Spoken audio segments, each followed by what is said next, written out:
Coaching is different from advising and mentoring, right? And sometimes people get that confused. Advisors are people that give you advice. Mentors are people that have walked the road before and can kind of guide you through that. Coaches sit in a little different position where their focus is solely on the CEO and how the CEO is performing. So I often say my client is the CEO and not the company. And so think of it, I mean, a sporting analogy often works, which is I watch the CEO play the game and give them feedback on things that I see in order to help them play that game better. Because if there was just one way to do it right, we'd all buy the book and be done. And many people have tried to write that book. The honest truth is there's a certain company that you're meant to build in the world in a certain way that you lead, and my job is to help you step into that more fully. So maybe you could talk a little bit about like the common themes that you hear in terms of the CEOs that you're working with. Like, what are they wrestling with? Why are they calling you in the first place? So there are two main times people come to me. One is when they hit about 23, 24 to 30 people, and they go, uh-oh, we can't be a flat organization, we need management. And they, for the first time, are thinking about structure and trying to understand that. Which is the first time they have to step into being a leader, because they're no longer just another IC, whether it's a coder or if they're a sales CEO or whatnot. And that's a very, very important time. The other time I often say is companies are just collections of people, so all your problems are people problems. So the first time a really big people problem pops up, that usually is with the co-founder. So that's the other time a lot of people come to me. And if it's not with the co-founder, it's I just raised a round, and then they have their first board meeting and they go, uh-oh, I need to learn how to communicate with my board. So those would be the main inflection points. So let's talk about that, because I hear that a lot from our founders of just communication and finding it, to be blocked, or they can't figure out how to make it work at this scale or whatever else. Mm-hmm. You talk a lot about communication in three directions. What's that concept, and maybe tell us a little bit about how those things are different. Yeah, so a lot of people come to me and say, I want to learn how to communicate my vision better. I want to learn how to get people more engaged or whatnot. I often say we forget that we communicate in three directions at all times when we're a founder. The first is up to the board. Investors, your pitch is the very first time you do that. Across, which is to your co-founder, maybe to partners and things like that, and then down to your team. And those are three very different styles of communication.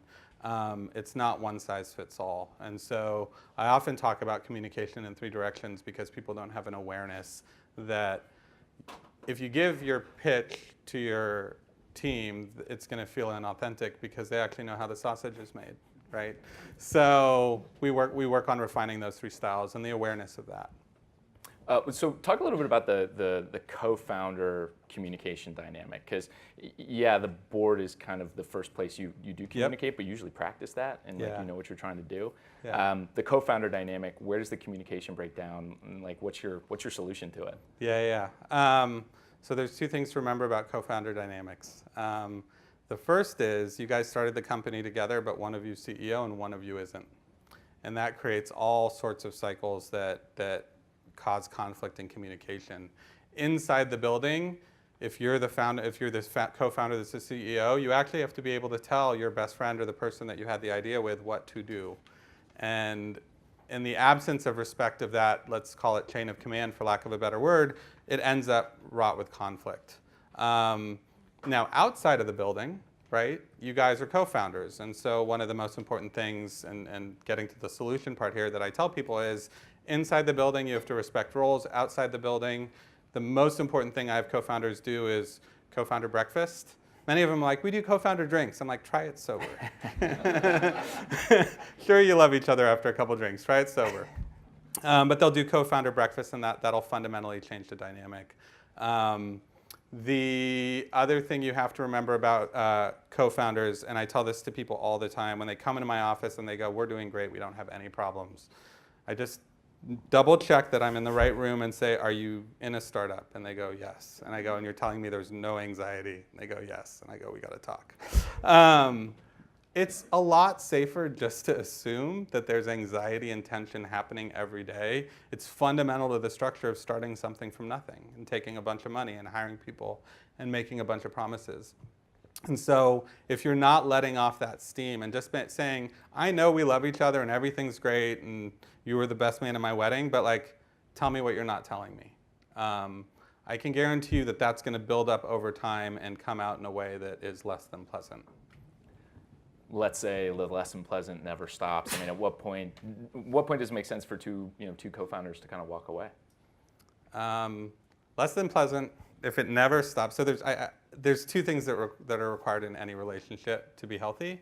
And if the relationship is broken, these two things are required to fix it. And so the first is trust, and the other is respect. And so if you no longer trust your founder, if it's gone on for so long you no longer trust them, or you no longer respect them, meaning it doesn't matter what they say, you're not going to respect it, you're not going to trust it, we're missing the two fundamental ingredients to repair the relationship. It's like baking a cake without flour and sugar, although there are flourless cakes now, so maybe that.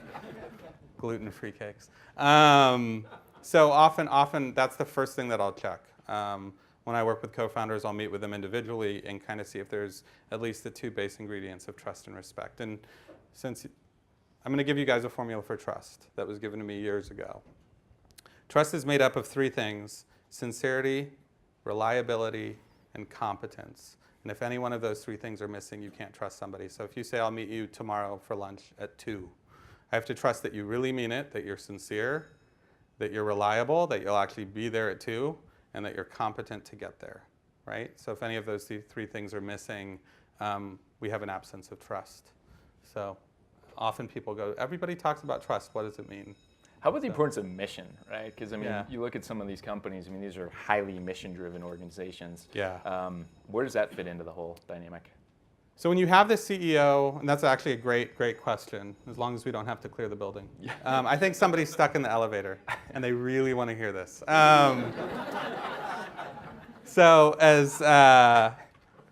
It's a great question. Matt and I have seen a lot of companies. We've seen a lot of co-founders. He sent me a lot of companies that I work with.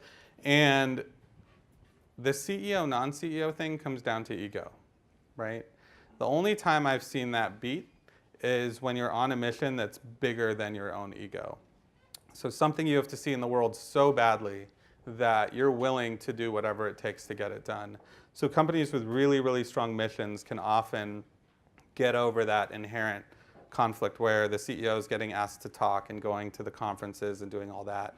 And you're, as the non-founding co-founder or non-CEO co-founder, are more than happy to be home working away at the mission because you're trying to change the world. So I find mission is, and that's where trust comes in, right? Trust that you believe in the mission tends to be the one thing that overrides that CEO, non-CEO ego problem that we bump into. And just to clarify, right, when we talk about mission, it doesn't necessarily mean social mission per se, right? But it means delivering a product that needs to change something that you are frustrated with, right, as a founder. Exactly. It doesn't have to be change the world. It could be, I mean, I've seen companies that have decided to work on a really small part of a really big problem because that part has affected them or their family or loved one really deeply. Yeah.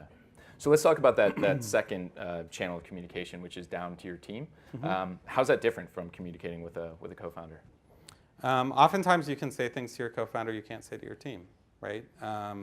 You may not want to get up at a team meeting and say, I'm really scared. You may say the challenge ahead is really difficult. We got our work cut out for us. Success isn't guaranteed, but not, I'm really scared. And there is a line. I am a huge fan of being emotionally honest and vulnerable because they can read it anyways. Have you ever had somebody walk into a room really angry and without saying a word, you just know they're angry? So if you're really scared, they're going to feel it. But when you're communicating down to your team, I think there's a couple things. One, you really, really need to nest what the company is doing as a company with what it's doing for the people in the company. As soon as those two things become detached, you have disengaged people that are there for a paycheck, right? And so if you're not constantly talking about this is what we're building both externally and internally, you lose a lot of what makes companies survive really hard times. Meaning as soon as you hit a bump in the road, people go, I'm going to look for a new job. So I think that internal communication piece really comes down to connecting company mission with the personal mission of the people in your company. How about just the power dynamic? I mean, you're the boss up there, like talking to your to your crew. That's a great question. See, Matt sees this as he's pretending he's asking all the questions, but he sees this just as much as I do. Yeah. So I think the number one thing that I run into with CEOs is they wake up every day and they still feel like themselves. but they walk into a building and they say something where they're CEO and they don't realize the weight of their words because they're just them. And so I often remind them, you're the only person in the building that can hire and fire everybody else. And everything you say carries so much more weight than you think it does. If you walk in the front door and you make a comment about something as little as like the snacks in the kitchen are no good, you just crush the office manager. You have no idea, right? Like, you have no idea. You're like, I just want better snacks. But it's just understanding the weight of your words on people is so important. I think it's the number one thing people miss in terms of communicating to the team is the weight they carry. Where else do you see founders sort of generally fall down? I mean, what are the themes in terms of their difficulties communicating down? So I often say, and usually in like the very first coaching session, your new favorite word is because. And I say that because that was not planned. It worked though. It worked. Yeah. Because you're mostly deleting a ton of context that people don't have. And so I often say, context is everything. If the weight of your words are as strong as they are, you have to deliver context. And the joke I usually make to really drive it home is, if you had a sweetheart in high school and he or she said, we gotta talk after school, you never thought that was a good thing, ever, right? But with context, if they said, I'm super excited about the movies Friday night, we gotta talk after school. Same words with context, opposite meaning. And so it's really hard for founders to understand this. Every word they say is assess this threat first. And then we figure out if it's safe. And if we don't realize that, then deleting context, which founders do all the time because they go, well, I said it 3 weeks ago in a team meeting. Doesn't everybody know it? Which gets us to our third, if we're going for a trifecta here. Go for it. You got to say things over and over and over again. People are not computers. You do not write the code once. If you're not repeating yourself in different contexts, like in a product meeting, because we believe in XYZ, I think we should move in this direction. Or in a hiring decision, because we're a company that believes in XYZ, we should hire or promote or not hire this person. It's over and over again in various contexts. And so I would say that would be the other thing that most people miss. And I think that's important actually, because a lot of this stuff comes out in the form of conflict resolution, but the communication is not about conflict resolution necessarily, right? It is not about conflict resolution unless you do it badly. Yeah. And then it's about conflict resolution. We eventually get there. Well, I often say this, listen, if you are starting a company, like I don't start a company unless I need help. So I don't start a company to make a peanut butter and jelly sandwich, right? But as soon as you need help, you have to hire somebody. And as soon as you hire somebody, you have to coordinate. And the only way humans coordinate is by communicating. Right? If I want to meet you tomorrow down the street at the plant down the street for lunch at 1, unless we communicate and coordinate, there's almost zero chance we'll end up at the same place at the same time. And the way we coordinate is by communicating. So every single problem in your company is a people problem, and every single people problem is a communication problem. So getting communication down is super, super important. And if we had a whole nother session, we would talk about values. Because we communicate from our values, we communicate from what we care about, what we believe, which it gets us back to mission and why shared mission is so important. Yeah. All right, so let's talk about that last direction of communication, which is up to your board. I hear that a lot in terms of helping our companies actually build their board of directors. Why do I want another boss, right? So, what can founders do to kind of improve that communication channel, and where do you see them struggle? Yeah. So Matt and I get coffee every now and then. He gave me a great line from a talk Andreessen did on boards, which is boards eat what you serve them, right? And I just love that because it's true. So one of the mistakes I see most young founders make is they will go to their board with a problem and then say, what should I do? And at that point, they unconsciously abdicate their authority as leading this company and basically elect their board their boss, right? And boards, by the way, this all comes out of good intention. They see a young CEO who needs help and they want to be helpful. And all of a sudden you've created this board dynamic by communicating, I don't know what to do, I don't know what to do, you've seen more companies, you know more than me, what do I do? Oftentimes the best communication, and just thinking about it, I've studied a bunch about kind of I am a neuroscience hack. I have not studied it officially. I just read everything I can, so let's just be clear. But in terms of cognitive load and in terms of board relationship, the best communication you can have with the board is have them be editor, not writer of your company, which means I have a problem. Here's what I'm thinking about. What am I missing? Where are my blind spots, right? You're still holding the authority to look and make decisions for your company and having them edit it. And the best board communications are ones that I see like that. Otherwise, they're going to be like, oh, here's the board meeting with XYZ company again. We're going to get a bunch of problems. Over time, that creates a pattern, right? And so I'd say the healthiest board communications are ones where boards are editors to the CEO's thinking. Play that out long enough of you just taking the board's advice and not building the company you can run is a company you can't run, or a company that you wake up in the morning and you hate going to work at. Yeah. So it also protects the 5, 7, 10 years it's likely going to take for you to get from start to exit. Yeah. I don't know. I would just add to that as well. I mean, I think that starts with how you actually go build your board, right? Yeah. Both in terms of the VCs that you select to be on your board, but also, your ability to bring on independents. The best board members that I've met are probably the best askers of questions. They don't necessarily know the most about whatever they're dealing with, but they know how to ask that really incisive question and kind of help you understand what you haven't considered as opposed to give you the outcome. Yeah. Yeah. Matt helps founders source board members, so he sees this all the time. I just do this in my spare time. So, so what else? I mean, what are those common mistakes that you see folks do in terms of dealing with their board? Maybe it's communication, maybe it's just reporting, whatever else. I mean, it's both how they communicate and frequency of communication. So I would say the other thing is you want to. A lot of people, there's this thing called the investor update that's sent out monthly, right? And a lot of people go, they didn't want to send it because the news is bad, right? Remember, without context, people, I don't care how bad it is, they don't get a monthly update 3 months in a row, they're going to think it's worse than it is, right? It's without context, we make the worst meeting possible. And so I'd say frequency of communication, again, just like communicating down, board members want to know what's going on.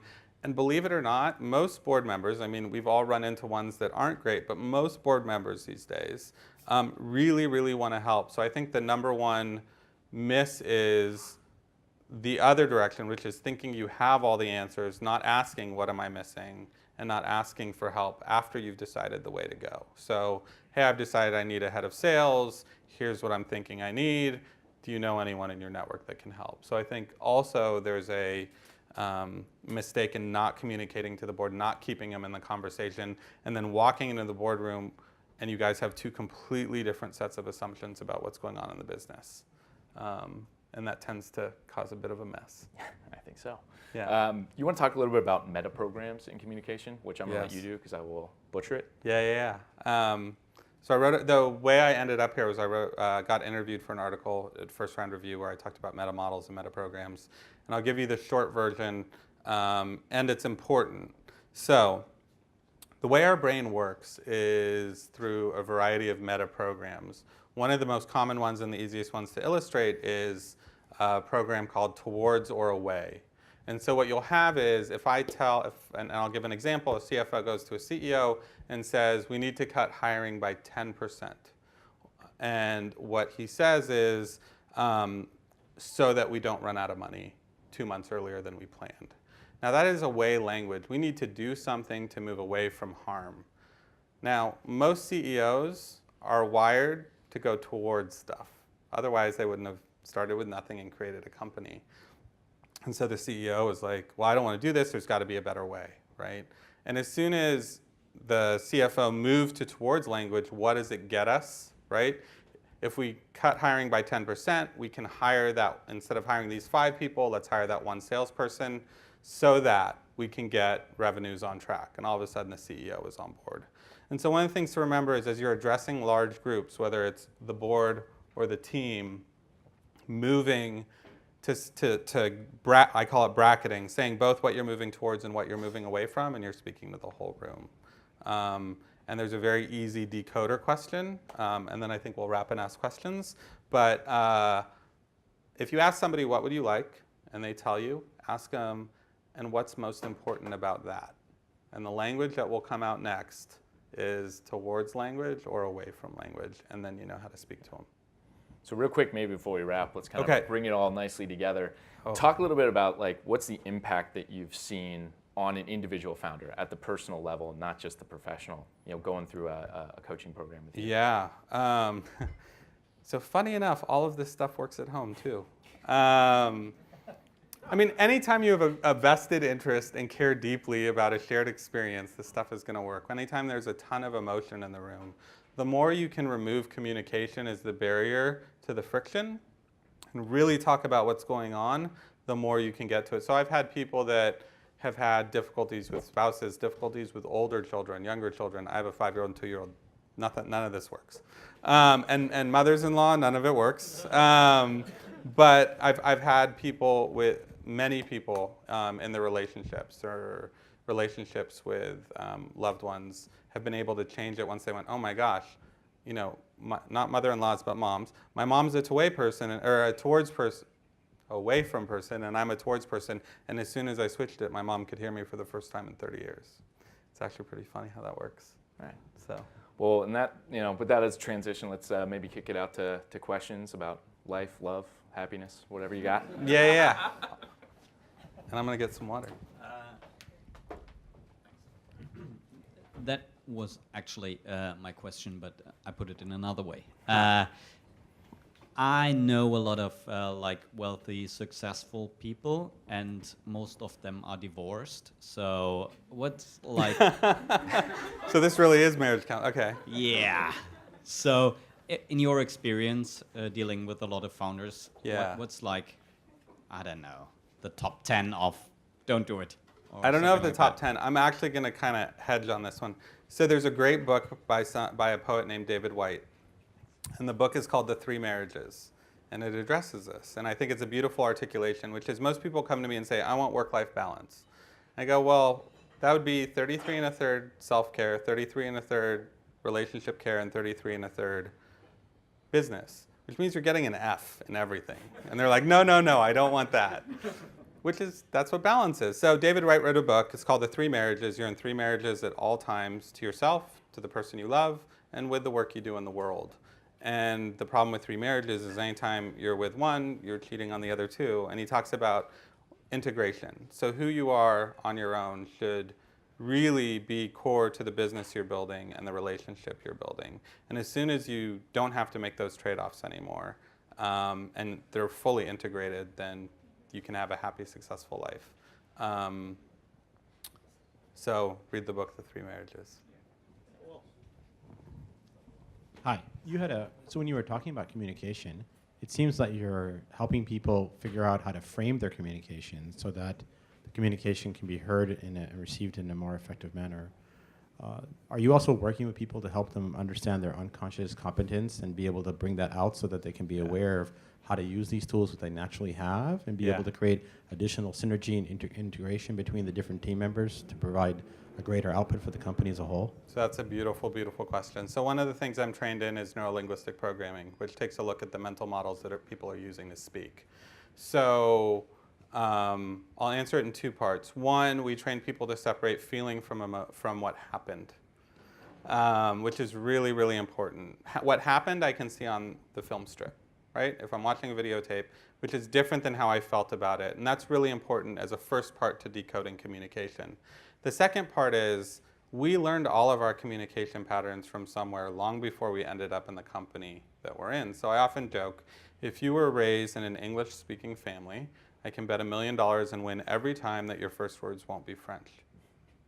The way we speak is also learned behavior.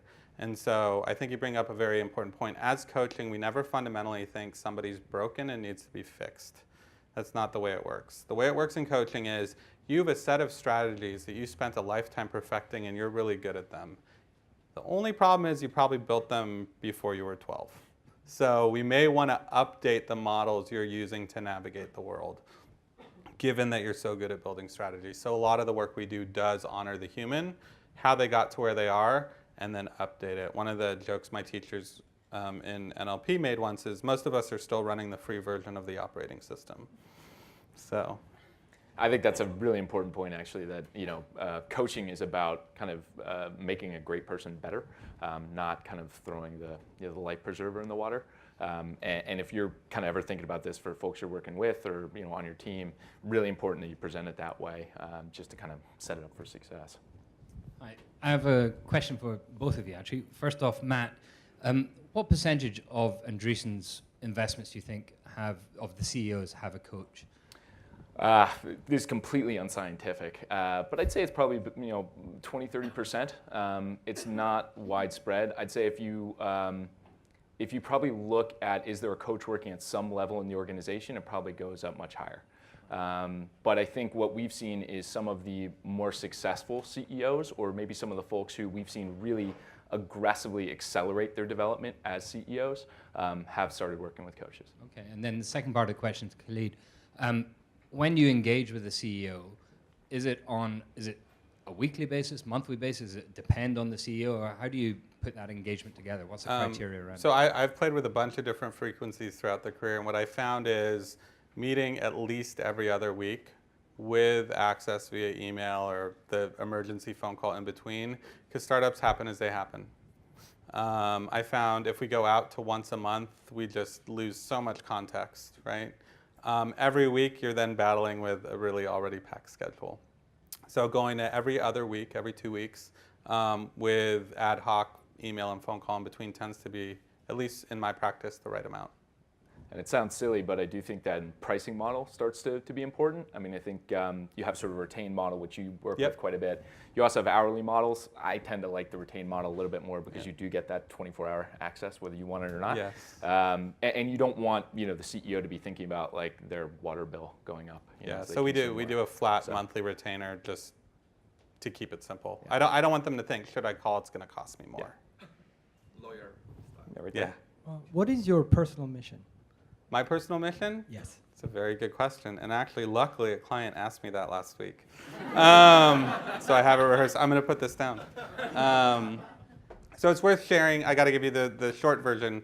I was a private equity turnaround CEO before I became a coach.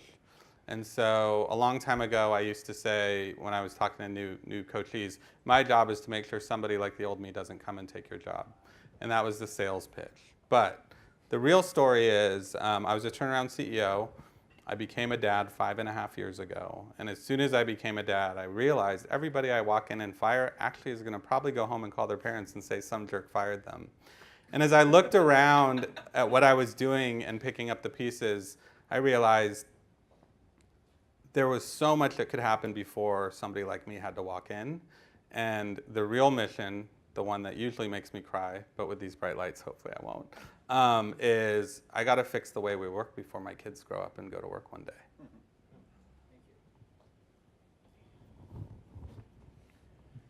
Yes, I'd like to find out more about the contribution that the two co-founders make, and how do you measure that? Sometimes when a co-founder is a workaholic, works much more than the other one, and the other one doesn't want to work as much. So there could be tensions among the two, and as time goes on, they may have differences in terms of compensation, on and on. How does two co-founders, before they become partners, what should they do so they figure out they're a good fit for each other? Do you want to talk about the only co-founders that don't fight? I work with Lyft. And my partner, Jerry, works with Warby Parker. And Matt was saying, do you know any co-founders that don't fight? And that's what I mentioned, was Lyft and Warby Parker. And really that gets down to, your question is a difficult one because there are many conversations that are not natural when you're sitting there with a friend going, we're going to conquer the world and we're going to raise millions of dollars, but let's talk about what happens if it all goes bad, right? Like it's unnatural, but it's super important. And usually what I find is, one, that tends to get overridden if the mission is something that people believe in so deeply, they're going to work hard no matter what. So that's why I point to Lyft, why I point to Warby Parker. The other is later on, as you hit those bumps, really carving out clear ownership. I've seen splits internal, external. I've seen product engineering and marketing and ops, right, and all of that. but really finding something that each person owns that you can measure. But it is sticky. People get, I think Noam Wasserman did a study, and 60 to 70% of co-founders break up. break up. And by the way, that's not always a bad thing, right? Not always a bad thing. Yeah. I do some good suggestion, I guess. Go for 2 weeks of sailing together. Sailing? 2 weeks of sailing together. There you go. If you don't kill each other at that point, yeah, Yeah. you'll be fine. Yeah. Yeah. Nobody fall overboard, right? Yeah. I have a question around tactics for, I guess, encouraging and motivating a team through a challenging deadline. How do you do that? Yeah, just tactics to help people get there, not necessarily like in a scared way, but in a way that feels really, really good and like avoids burnout. Yeah. So you'll hear me often say that I really believe in nested concerns, right? And so you have an individual who cares about a bunch of things, who has a role that as soon as they walk in the door, they're that role, and we somehow delete all the other things they care about. Who's then on a team that has a goal, that has a company that has a mission. And if you can't line all those up, you have a person that's at odds with themselves. I'm working really, really hard against the deadline, but I'm not, picking up my kids from school or seeing my best friend or whatever that is. So usually what I say is the fastest way to get people engaged is for the mission of the company to be really clear, for the role the team's playing in achieving that mission, for the role that the individual has in that and how that takes care of their personal concerns. And lining all that up, you have engagement. I know that's a really broad answer, but most people just treat a deadline as like an action item and a date and delete everything else and then wonder why people aren't engaged. I have the mic, so I get to ask a question. Oh. A nice follow-on onto that is, how many CEOs do you see using OKRs, objectives, key results framework that you're seeing a lot of tech companies using? I see a lot of them using them once and then messing it up and then coming back and doing them right about 6 months to a year later. We used them and it didn't work. Okay, I have a really challenging question for you, I think, because I totally agree with the points you make and the great questions you ask. And one thing this is my third startup. I've been through a marriage breakdown in one of the startups. And one thing I don't for the life of me understand is why most VCs shy away from spouses running a startup. What if the company founders are husband and wife? Yeah. Why is that the problem for the investors? I do not know the answer to that question. However, there are a number of startups that have pulled it off, right? Eventbrite being one of them that we all know. That I think, did they do the ticketing for this? I think they did. Yeah, Yeah. Husband and wife. It is, being co-founders is fraught with difficulty. Being spouses means that you're going to take that home. The one thing that I would say is spouses and a third co-founder, that's dangerous. And I'll tell you why. Because the three of you decide something, and the spouses go home and redecide and come back and inform the third co-founder. I have yet to see the third co-founder make it out of that one. Thanks. Extending a little bit on your comment of the tough times, can you talk us through a few common tough times? The toughest times when people thought about, should we keep going, should we not keep going? And for a moment, ignoring agency problems where the venture capitalists might want you to keep going, how you've convinced founders to make the right decision for them in those situations. So I never convince founders. What I do is... Fine. Yeah. So, I mean, the tough times are going to be a certain set. So if you have one customer that makes up half of your revenue, them leaving, right? The co-founders breaking up, key employees leaving, fighting with the board. I mean, there's a ton of stuff that goes on. The important thing is not to convince anybody of anything, but actually really ask the founder, why are you doing this? Do you still, literally go back to when you started this company and how much of that is still true? Having them understand that it's 5, 7, usually almost 10 years from start to exit. Are you up for it? And really working through and re-upping kind of the commitment to the business. My job, the hardest I can make my job, is the way I'll say this, which is away from language.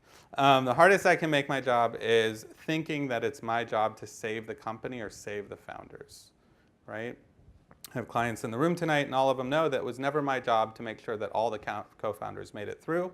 It was my job to make sure that they were signing up for what they were actually signing up for and not to lie to themselves, to stay for the truth and not stay for a lie.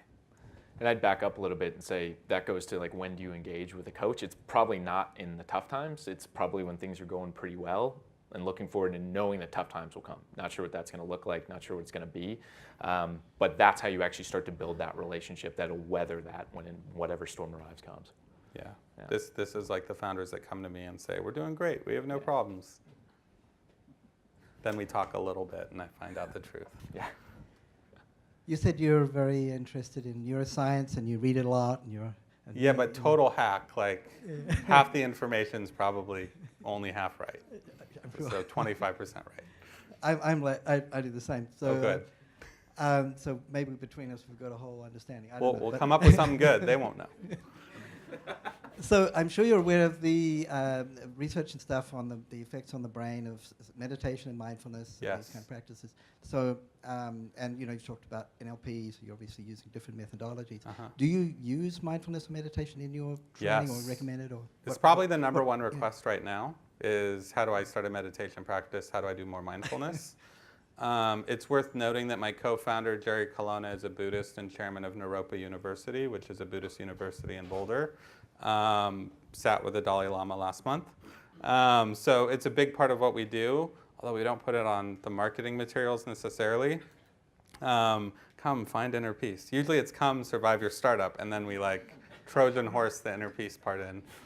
We have a CEO boot camp in October, and Sharon Salzberg will be there leading meditation. And there are a number of options, especially in San Francisco, for kind of founder meditation, things like that. There's a group in the Mission called Inner Space that's doing something similar. So it's probably a kind of a rising trend, yeah. Yeah, yeah. I have two questions. So number one is, what is the biggest, most frequent, I would say, problem you would see among founders? What is the biggest cause of our anxiety? And number two question is how to choose a co-founder right? So when you say the biggest, are you, among founders, do you mean between founders or that founders face? Like in general. Okay. So people come to you, they say, hey, like this is a problem. What is the most frequent problem you see? There's a great book written by a famous coach, Marshall Goldsmith, that says what got you here won't get you there. And usually there's a couple key moments. Like I said before, they hit 40 people, they don't know what to do. They haven't been talking about the stress issues, and the stress issues are now blowing up. Or what Fred Wilson calls turning the team, the first time you realize that the team that got you here is not going to get you there and you have to hire above them. And all the guilt that goes along with that, because you wanted to believe that people could grow as fast as companies, but we're biological. And sometimes we can't pull that off. Hi. You talked a bit about the balance of being emotionally vulnerable with your team versus perhaps being seen as a strong, decisive leader. Are there any tools that you can offer execs to help them get that balance right? Are you speaking to your team for your own needs or theirs? Is usually kind of the underlying rule. And what I'll say is, am I telling you that I am scared and afraid so that I feel better, or am I doing it to help the team? So I'm all for talking about, this is really tough. I'm not going to lie to you, this isn't going to be easy. But if I turn all of my team, I said all of you, pretend there's a town hall, and if I turn all of you into my therapy session so I can relieve my guilt and unburden myself on you, then I've probably crossed a line I shouldn't have. If I'm just speaking truthfully about the fact that this is going to be tough, but we're going to get through it, and not lying to the team. I'm not a big fan of the rah, rah, rah, we're going to win at all costs. If it's tough, just say it the way it is, but don't turn your team meetings into your personal therapy sessions. That's just a good way to check. Who am I speaking this for, myself or them? Back there somewhere. As a young CEO, I want to maybe dispel what I see as an elephant in the room, which is we talked about the board members and we talked about our co-founders. We talked about the people that report to us, but we didn't talk about investors, and they don't necessarily have an incentive to be honest with us. So while I appreciate your desire to create honest communication, I think that the game is not necessarily set up for that. And so I'd love for both of you to speak to that if you could. The investors that you've taken money from that are not on your board, that don't necessarily... Just the fundraising game in general. Yes. Yes. We talk about this at boot camp. So once I had people do an exercise at boot camp that totally failed, and then I realized it's because we're trained to not match emotion with what we do. So the exercise is your body can't be incongruent with your emotion. And so if you bundle up in a ball and talk about how awesome you are and how you're killing it, it's like really hard to do. And if you stand up really tall and talk about what a failure you are, it's really hard to do it. Except if you put a bunch of founders in a room, they can pull it off. So totally fell flat. And so, no, we're absolutely incentivized to sell a dream, right? And I think that's true. I want to be careful because I know Matt works with this more than I do. At the end of the day, though, there's a fine line between being irrationally exuberant about being able to change the world and lying. Right? We've seen lying in the headlines. I'm not going to name names. And we've seen people that had to basically go, I mean, one of them on the wall over there, Uber, right? That had to go head to head and basically say, I'm going to change regulations. And they had to slog it out for a while before they did. So I think you're absolutely right. And I think the fundamental question again is, am I lying, or am I pushing the ball forward by selling what I can see that other people can't yet see, but I really believe in it? Yeah, and I'm not an investor. They don't let me write any checks. So maybe I can speak to this, maybe I can't.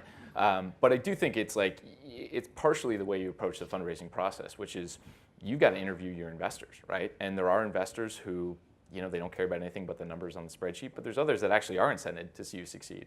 And that's who you want, right? That's who you want to be working with for the 10 years, 11 years it's going to take you to go through IPO. So, it starts with what are the firms you're targeting? Like how are you even getting the introduction to that partner there? Who's the individual partner you want to work with there, right? Forget the name on the, on the door. So a lot of this does, I think, just start at the roots of all this. Once you get the wrong people on your board, especially investors, really hard to unwind that. So you got to be really thoughtful about how you go into it. Yeah, and Matt sees this all the time. I see it after they've made the bad decision. Yeah, but I think it's a great question. Thank you for asking it. My question is, what strategies or tips do you have for CEOs of startups that are very early stage and perhaps can't afford a coach? Great question. So Reboot has this thing that we call the bet. And the bet is made up of three parts, and then the answer, which is radical self-inquiry plus tactical skills plus peer support equals enhanced leadership and greater resiliency. Now, the radical self-inquiry often comes through the coaching relationship, right? But the peer support, that's everywhere, right? I think groups like Rocket Space, I know that I know you've put together dinners. Yeah. Being CEO is super lonely, and there are other people like you going through it right now that have experienced things. And so I'd go really deep on that. Also, the tactical skills piece. There's lots of people that I know you guys have Tina at Andreessen Horowitz that if you're trying to figure out how to make an offer letter or employee handbook, she can help you. So what's really changed in venture in the early stage is the amount of support available from the firms themselves. And then I'm hesitant because I'm not here to market Reboot, but we've realized that need and created Reboot Circles, which are peer groups for CEOs that are a lot more affordable than one-on-one coaching. Yeah, I mean, it all comes down to that idea of networks, right? And I think we've done a pretty good job of trying to institutionalize it, but they're all out there, right? And generally, they're free for you to take advantage of. You just have to do it yourself, right? I mean, I think that's the biggest part of kind of founder professional development is that your board isn't going to ask you to do it. They're not going to mandate that you work with a coach or whatever else. You have to go seek it out, yourself. And I don't know, this stuff I think is getting more and more on the surface. Yeah. Like a quick Google search could probably get you 90% of the way there, or a call to your, to your investors or, whatever else. I'll add one more thing to that. The biggest lie we tell ourselves as founders is everybody's got it figured out except me. And I often say, if you could be a fly on my wall for one day, you'd feel so much better. And so just understand that we all want help, and none of us are asking. So if you have the brave voice and ask for help, you'd be amazed at how much people circle around you. Yeah. More questions? Matt, I know you have a couple questions too, so.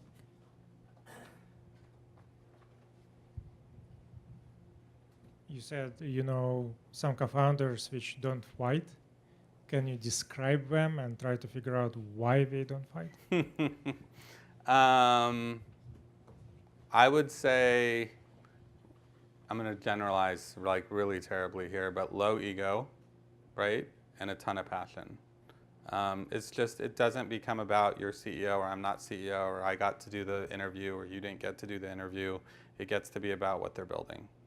And so that's a really generalized answer. It doesn't apply to everybody, but it tends to be the theme. How often do you break up with a CEO? How often do I break up with a CEO? Well, first it's called graduating. I'm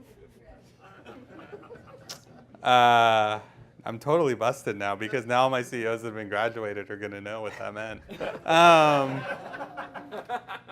We'll cut this part of the tape.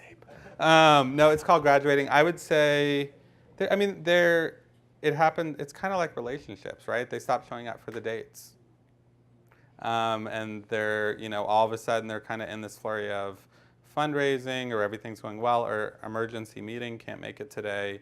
And if they don't show up to do the work, I can't ethically keep charging the retainer. And some of them are like, no, keep me on your roster, and I graduate them. And you can actually avoid that entirely. Like what we preach is like, look, it's a 6-month engagement, and at 6 months you decide whether to re-up for the next 6, right? Mm-hmm. So that adds a nice little sort of natural endpoint if you so choose. Yeah. I got a question in the back. Hang on, I'm coming.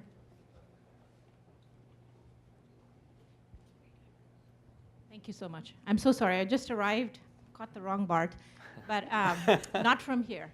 I had a question about your own process. I was reading on the 4 modes that you had discussed in an article, and I was just curious to hear your cycle. When did you individually, internally, feel you have transformed from doing it to teaching it? And I'm real curious to know, was there an aha moment? What was your kind of process? Of moving from learning, like, I'm going to answer the question I think you're asking, but I might not answer the question, so I apologize. Well, like when to get to teaching this and really kind of engaging with it on a daily basis or as regularly, you have to have that internal process. You must have gone through some pain. So somebody asked me earlier, and then I'll tell you the added part to this, which is actually kind of funny. I was a turnaround CEO for private equity. I became a father and realized that I wanted to fix the way businesses work before my kids grew up to work one day. Now, the article about the science of communication, so my co-founder is a Buddhist, and he would say really weird stuff. So I was an engineer before, and so engineer and private equity. So if it didn't fit in code or a spreadsheet, it made no sense to me. But I had this Buddhist mentor and friend that would say, take a deep breath. Where do you feel that emotion in your body? All sorts of weird stuff that was not okay with me at the time.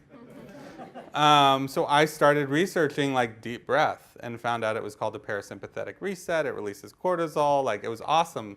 And that's how I went down the neuroscience hack path, because I was so interested in these things that just seemed to work.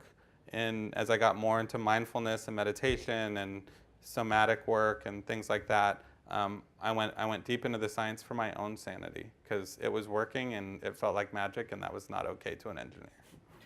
I'm like, I need to know the lines of code. My own safety. Any other questions from the crowd?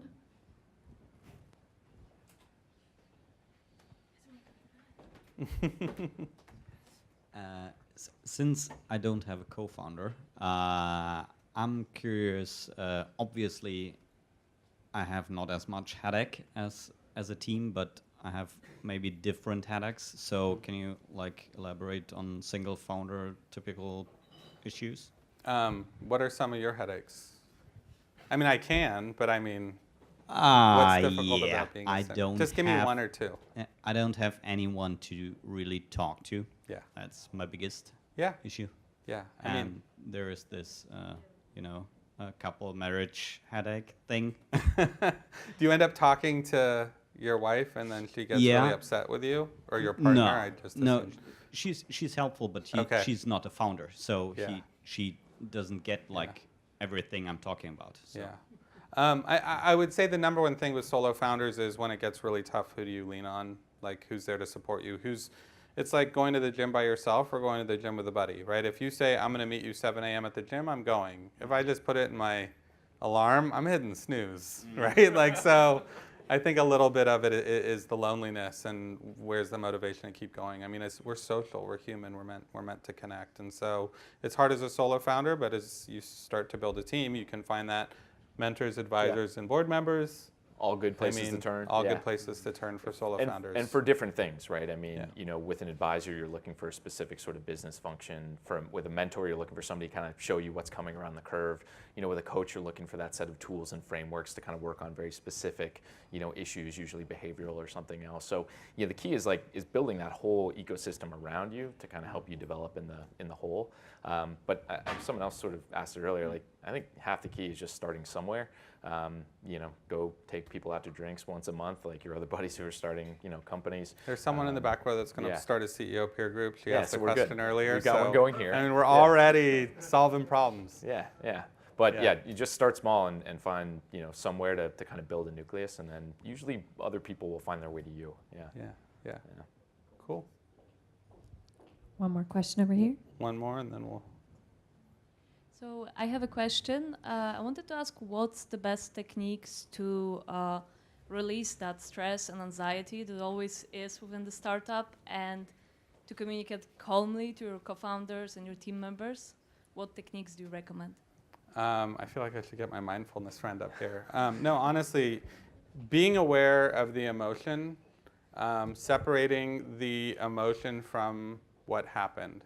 So I feel anxiety is different than I am anxious, right? So this happened, I felt anxiety. It separates the two.